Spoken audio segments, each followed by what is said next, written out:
We've talked about this fire in the Bronx. 17 people died. Could be more by the time we are done. The vast majority of these people did not die from burns. The vast majority of these people died from smoke inhalation. And this is relevant, or I should say, it makes it a tragedy that could have been prevented, frankly. Here's let's play this clip, and then Emma, you could talk about what is being reported about this building. Here is our new mayor, Eric Adams, and pretty soon we should be taking bets as to how long he manages to maintain his mayoralty. But here he is at a news conference yesterday in the Bronx.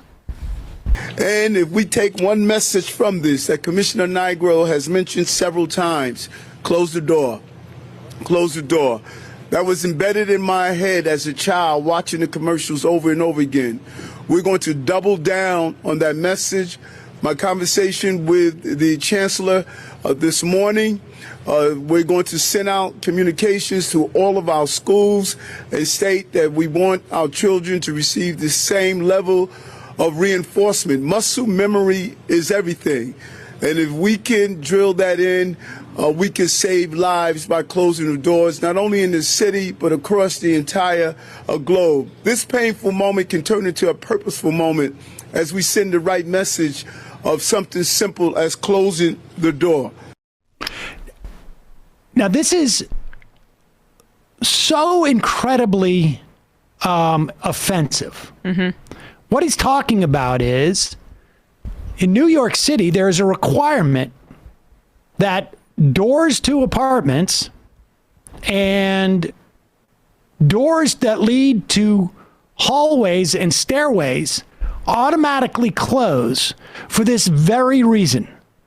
That when people are running from a fire, they don't have the muscle memory always to close the door. Muscle memory is everything. Regulations and enforcement, that's kind of to the side. Why in the world would Eric Adams not be there saying, this is why we have regulations in this city, and we are going to double efforts, triple efforts. In fact, forget about teaching all these kids muscle memory about closing the door after they're running from a fire. We have an apparatus in this city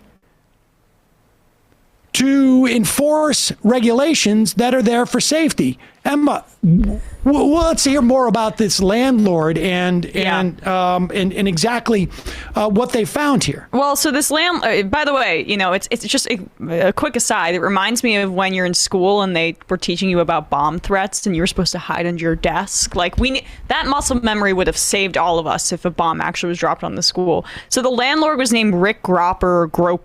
He was on the New York City Mayor's transition team for housing. So he's closely associated with Eric Adams here, and he's on the way. So this should be clear. He was on the transition team. Transition team. I said that right? Yes. Okay. I want people to understand.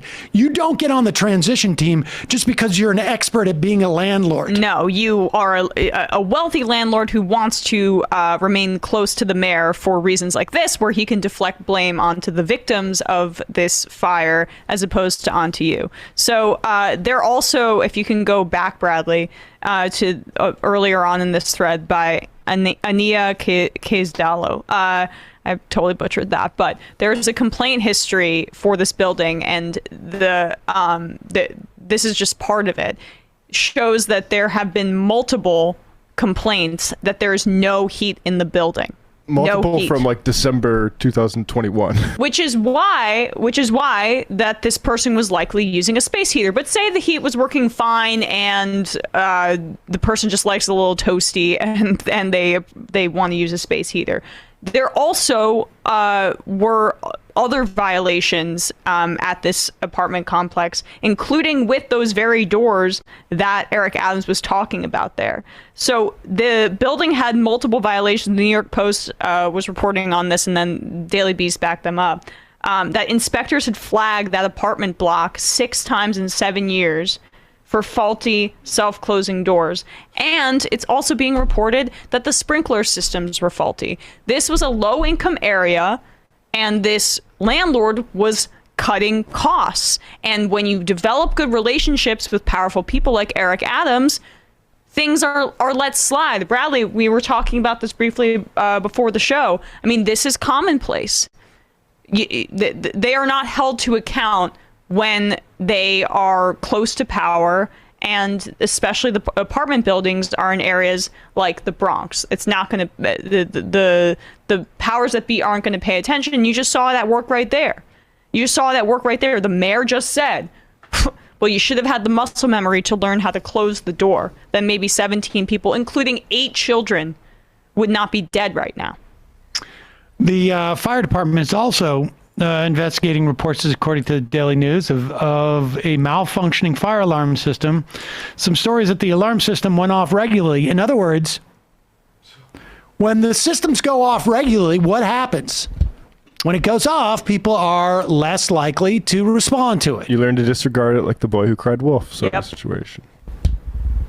Yeah, there's got to be consequences for stuff like this, and I don't know what point it goes from like manslaughter to like social murder. But when you have multiple violations for this sort of stuff, and you're just letting it slide, and instead donating to political candidates, that's a huge problem. Right. The message should not be that kids don't have the muscle memory to learn to shut the door after they run from a burning apartment. The lesson should be that we're going to redouble our efforts to punish people who look at these as these violations as just the cost of doing business. The whole point of having regulations like this are for safety. This is not, the landmark preservation department, doesn't want air conditioners on the left side of the building because it doesn't look good. This is about preventing this exact type of tragedy. Children die, adults die because of smoke inhalation. And we talk about the muscle memory of like what the tenants were likely trained to do. As Matt said, they were trained to, and you pointed out, they were trained not to pay attention to the fire alarm because the building, that's the muscle memory that they had. I mean, it's absurd that like there needs to be an investigation into manslaughter for like this entire group that owns this building, including Rick Gropper. Yeah, I mean it's sort of shocking to me that we don't have some that we're not going to see something like that. And if this is going to be a completely insane tenure as mayor for Eric Adams. And this is just the beginning, as you mentioned. He's got a lot of skeletons in his closet, and he's actually bat crap crazy. So watch out.